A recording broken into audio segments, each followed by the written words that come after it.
Bismillahirrahmanirrahim. Assalamualaikum warahmatullahi wabarakatuh. Perjalanan kisah hidup saya, Zemare, masih terus berlanjut. Pertemuan-pertemuan bersama sahabat-sahabat senasib menjadi agenda harian yang saya harus lalui. Ada rasa kebersyukuran di dalam hati, di mana saya seakan jadi manusia berguna saat itu, di samping tetap dengan segala kekurangan saya. Dan semoga hal ini menjadi catatan baik, terkhusus untuk saya pribadi, agar rasa kebersalahan di masa lalu mudah-mudahan bisa terhapus atas kehendak Allah Subhanahu wa Ta'ala dengan cara begini. Di video kali ini, saya akan menceritakan juga pertemuan saya dengan sahabat yang ingin berbincang dan sharing. Tetapi, sangatlah berbeda caranya. Ya, yang namanya hidup tak selamanya mulus-mulus saja. Kali ini, saya dipertemukan dengan sahabat-sahabat yang begitu gigih menentang niat saya. Dan mereka bagian dari orang-orang yang menganut keyakinan bahwa cinta sesama jenis itu tidaklah salah.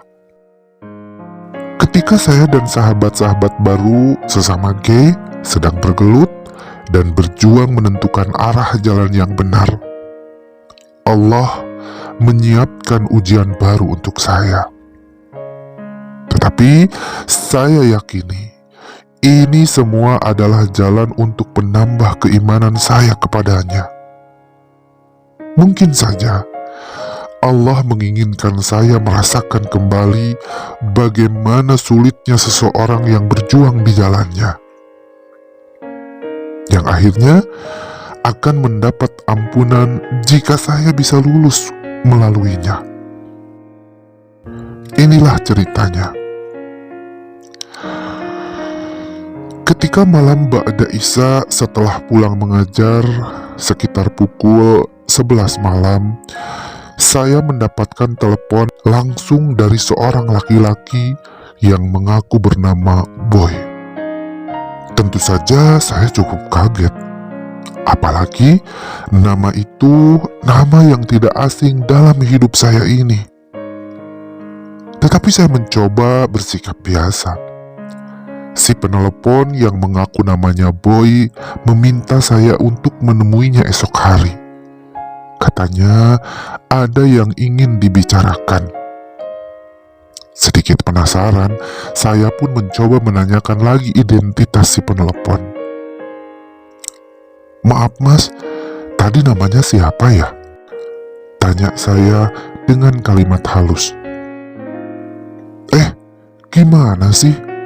Tadi kan udah bilang, gue Boy. Tahu kan Boy? Jawab dia dengan ketus. "Oh iya, maaf saya lupa. Tapi besok ketemu di mana ya?" Saya pun mencoba mengalihkan dengan pertanyaan lain. "Pokoknya, gue besok jemput lu deh. Gue bawa mobil kok. Lo ntar naik mobil gue untuk nemuin temen-temen yang juga ingin ketemu lo." Dia pun menegaskan kembali. "Oh, oke kalau begitu. Sampai ketemu besok ya." Dan saya langsung menutup telepon. Ada perasaan aneh saat mendapat telepon tersebut. Ya, tapi sudahlah. Saya tidak mau berprasangka buruk. Siapa tahu namanya memang Boy. Tapi saya yakin dia bukanlah Boy yang saya cintai di masa lalu. Karena Boy yang saya sayangi sudah meninggal. Malam itu pun berlalu. Azan subuh membangunkan saya yang terlelap tidur. Lelah di tubuh ini terbayar sudah rasanya. Saya bangun dan bergegas ke musola kecil untuk melaksanakan sholat subuh dengan keluarga. Ada perasaan indah di dalam hati ketika saya melaksanakan sholat subuh berjamaah. Subhanallah, saya bersujud dan berdoa agar keluarga saya ini dilindungi Allah Subhanahu wa Ta'ala. Usai sholat subuh, saya bergegas kembali ke kamar kerja. Saya menulis agenda hari itu dan tak berapa lama telepon kembali berdering nyaring. Saya pun segera mengangkatnya. Assalamualaikum. Halo, saya Ray. Ini siapa ya? Gue, Boy. Nanti jam 9 pagi gue jemput lo ya. Tolong kasih petunjuk arah rumah lo. Jawab seorang laki-laki yang jelas kemarin malam dia menelepon saya. Tanpa basa-basi lagi, saya pun menjelaskan arah rumah saya. Dan setelah dia paham, dia langsung menutup telepon tanpa ucapan apapun.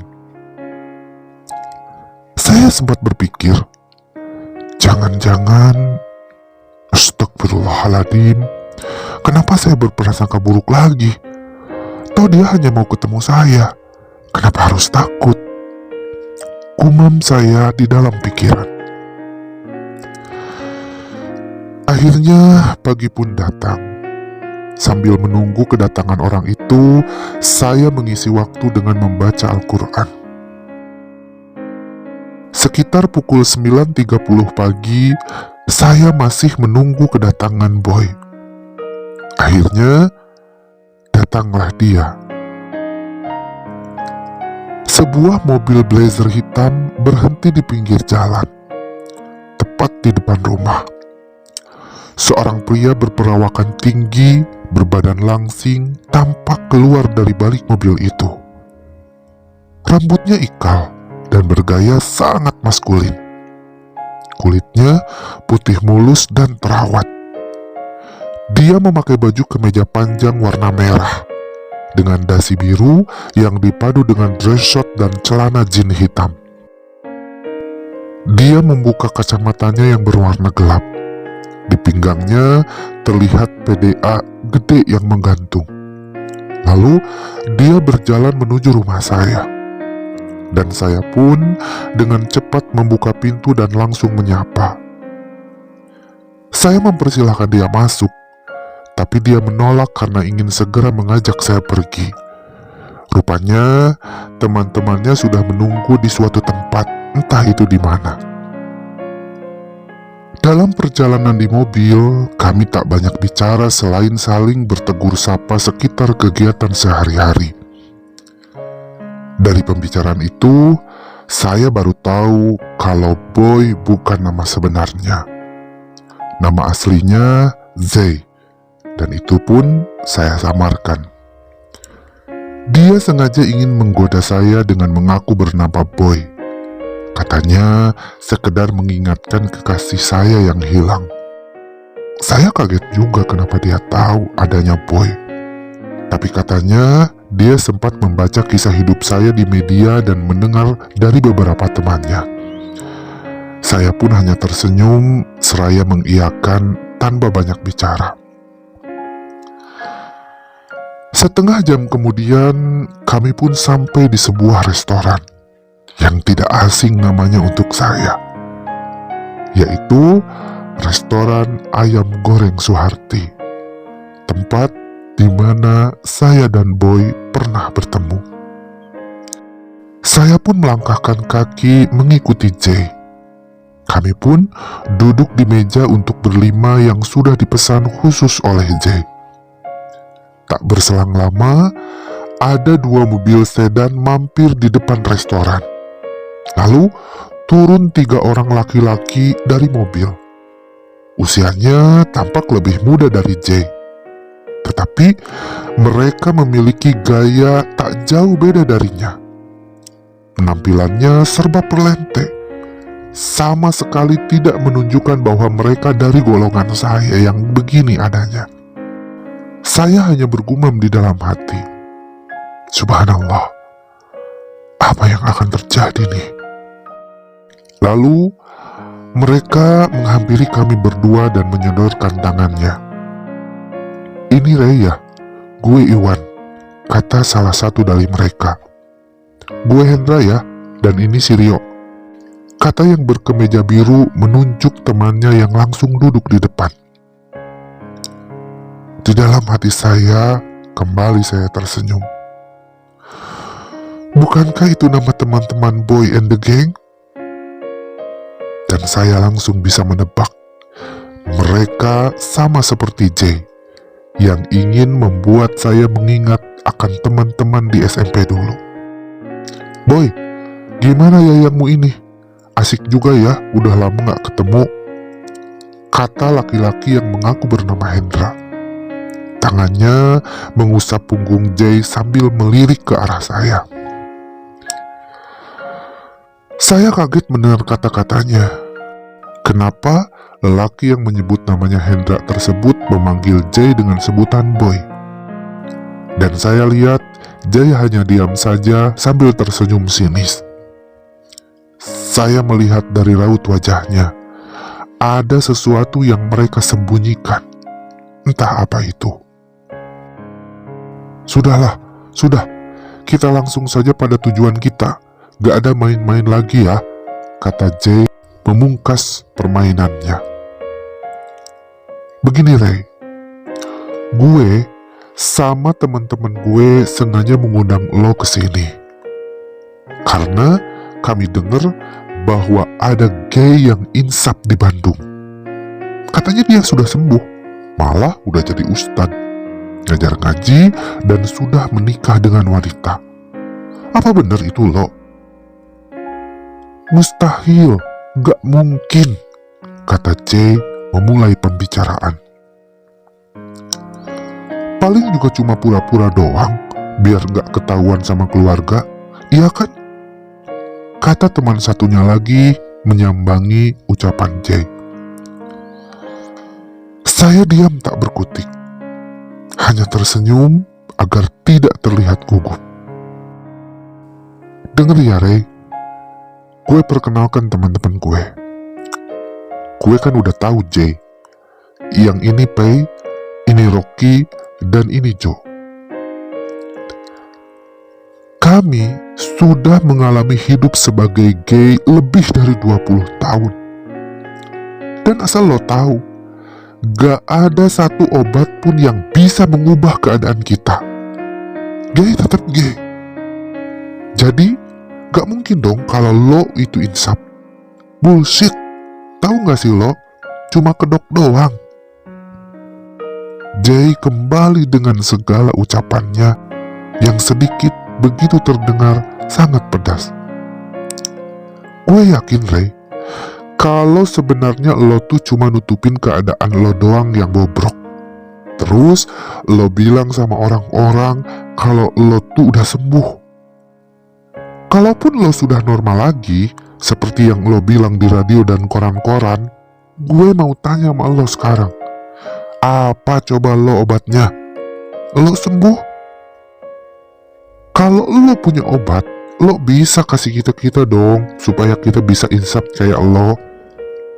Tukas Jay mengakhiri kata-katanya dengan pandangan tajam ke muka saya.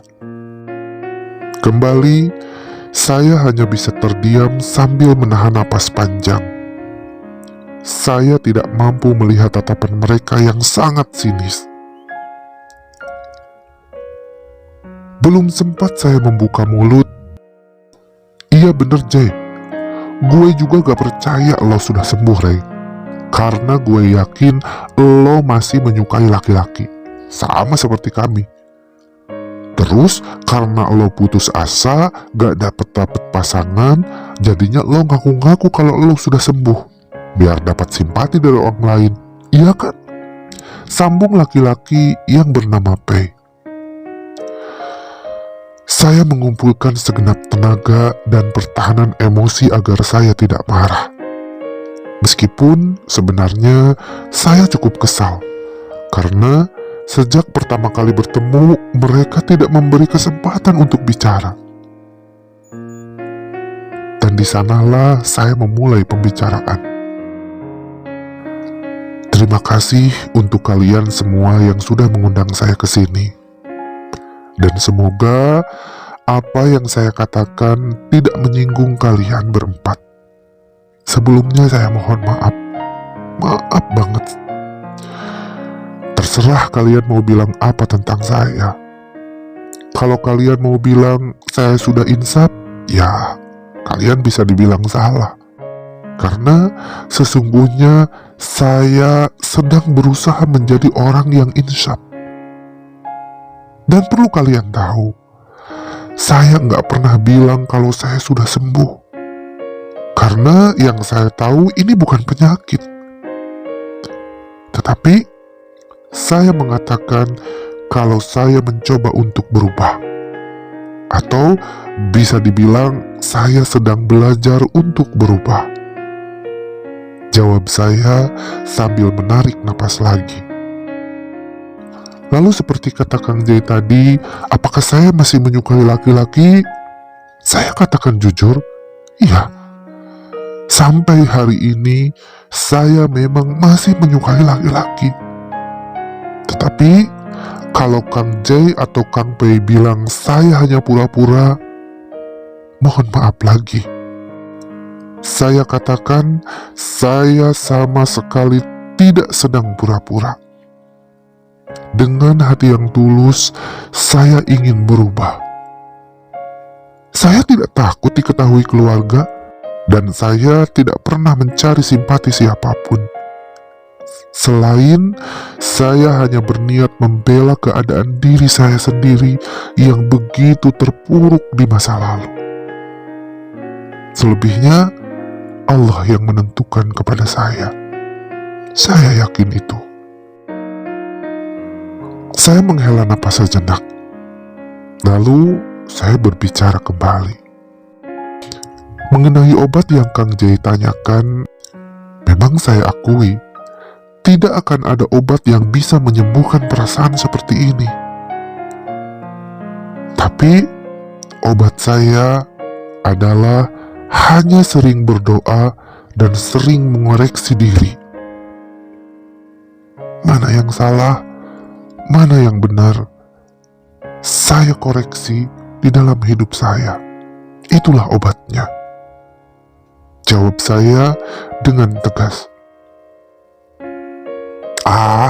Itu kan teori. Harusnya lo jujur. Kalau dari kecil kita sudah begini, dan sampai mati pun kita tetap akan begini. Ujar Pei kembali dengan mukanya yang begitu ketus. Iya, benar Kang Pei. Tak ada orang lain yang bisa merubah rasa seperti yang kita miliki, kecuali diri kita sendiri. Agar hal itu tak sekedar teori, makanya saya mencoba untuk mempraktekannya seperti ini. Berbagi, bercerita, yang membuat saya semakin kuat istiqomah untuk berubah. Jawab saya pelan karena takut menyinggung perasaan mereka. Gue jadi penasaran, gimana sih cara lo mempraktekannya? Serang Pai lagi dengan kata-katanya. Mohon maaf, sebenarnya saya tidak tahu cara yang harus saya lakukan untuk mempraktekannya. Tapi, ketika saya mempunyai tekad yang bulat kalau saya harus berubah, maka saya pun terus mencoba dan belajar menyelami perasaan sendiri yang selama ini terasa menyiksa. Lalu, saya mencoba untuk mengubahnya ke arah yang lebih baik. Itu saja. Saya tetap seorang gay. Tetap saya menyukai laki-laki. Tapi saya mencoba bertahan untuk tidak membiarkan diri saya terus-menerus terseret ke jalan yang salah, yang menurut Tuhan salah. Dengan begitulah saya mempraktekannya. Saya pun mencoba menegaskan kembali. Semoga mereka mengerti. Tapi, apa dan bagaimanapun yang lo katakan, gue tetap gak yakin lo berubah selamanya. Sebab gue juga pernah coba. sholat, belajar, ngaji, bahkan sampai terapi segala. Tapi hasilnya, sambung Jo yang sedari tadi diam, sambil mengangkat kedua bahu dan kedua tangan terbukanya ke atas. Mimik mukanya mengisyaratkan kalau segala usaha dia bernilai nol alias kosong atas usahanya.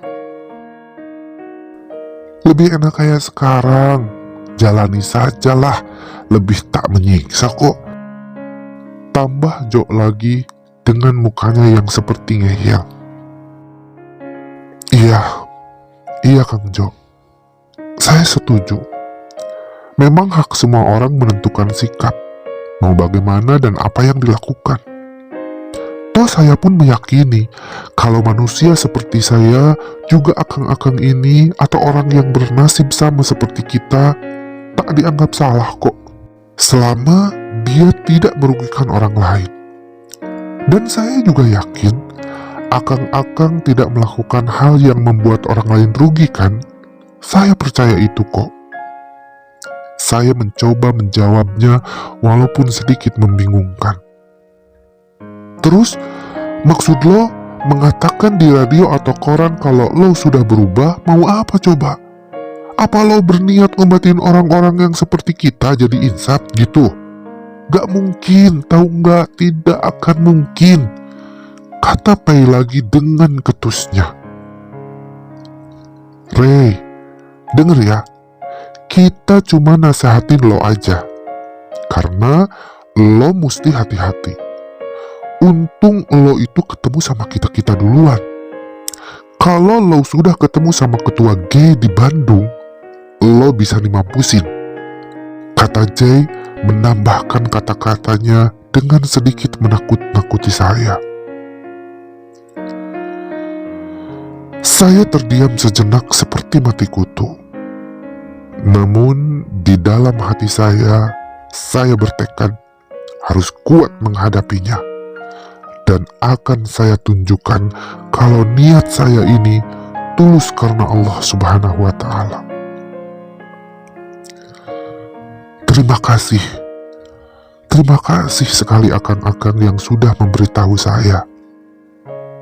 Tapi sekali lagi saya tekankan, saya tidak pernah sedikit pun bermaksud yang aneh-aneh dengan berterus terang dan membuka ini tentang kisah hidup saya kepada halayak banyak. Apalagi saya mencoba mengubah atau mengobati orang lain. Tidak mungkin. Karena saya sadar, saya bukanlah orang yang pintar atau dokter. Saya bukan apa-apa. Kalau saya mengatakan semua itu, baik di radio atau di tabloid, saya hanya ingin ridho Allah semata. Dan juga ingin mendapat dukungan, juga doa dari semua orang, agar saya semakin mantap meniti jalan yang lurus dalam keadaan seperti sekarang ini. Jika dalam melakukan perbaikan diri seperti sekarang ini, terus mungkin saya ada yang membunuh, saya yakin itu kehendak Allah. Bukankah hidup mati kita hanya milik Allah? Saya pun mencoba semakin menegaskan. Oh, jadi lo gak takut dimampusin ketua G? Kata Pei agak kasar dengan mukanya yang beringas. Berarti lo nantang ya? Sambung Jo dan J. Maaf akang-akang, maaf. Bukan berarti saya nantang dan berarti saya tidak takut.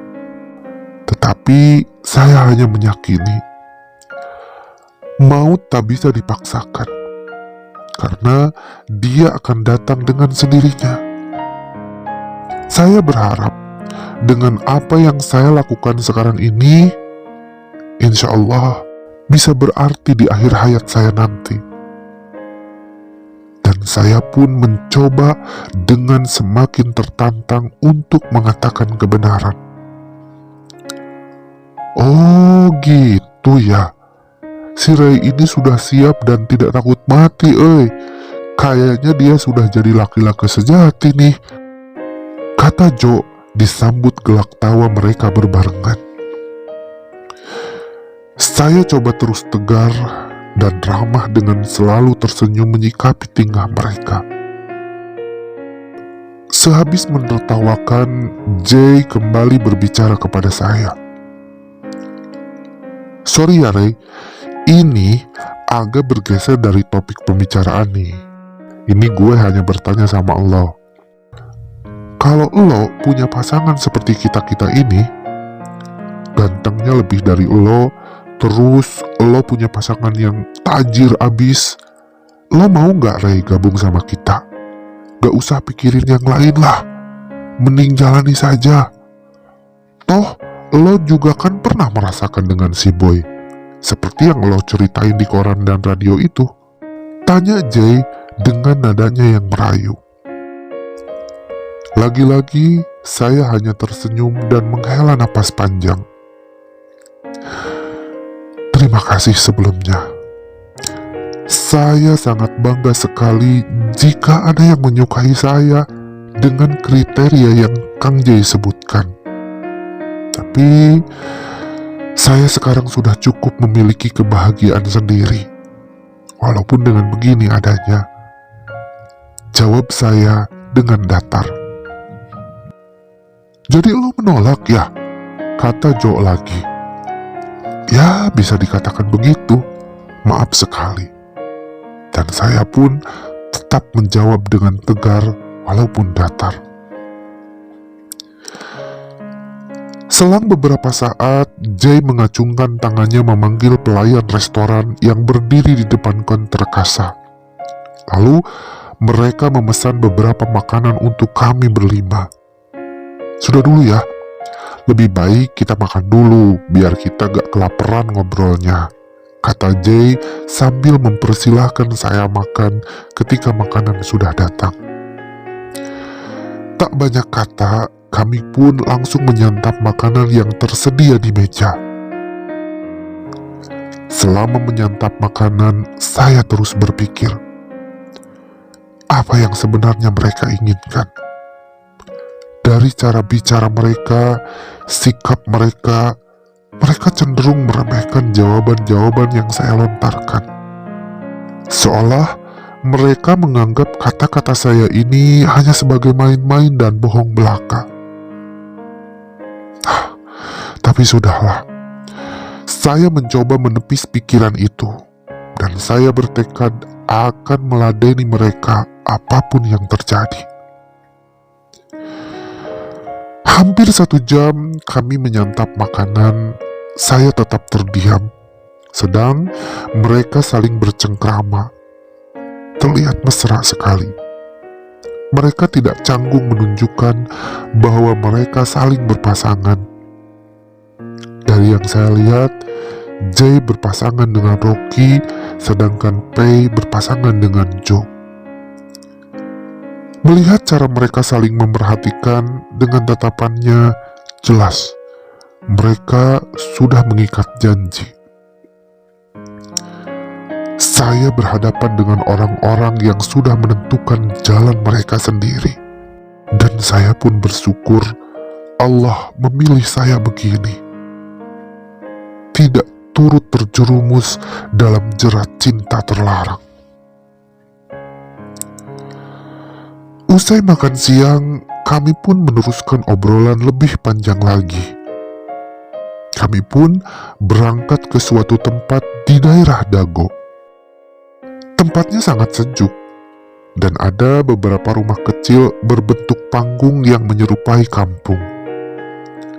Kami langsung menuju ke tempat yang sudah mereka pesan sebelumnya, dan kami pun duduk lesehan berlima, menghadap meja kecil yang dihiasi lilin cair dan sekuntum bunga mawar merah dalam gelas yang begitu cantik.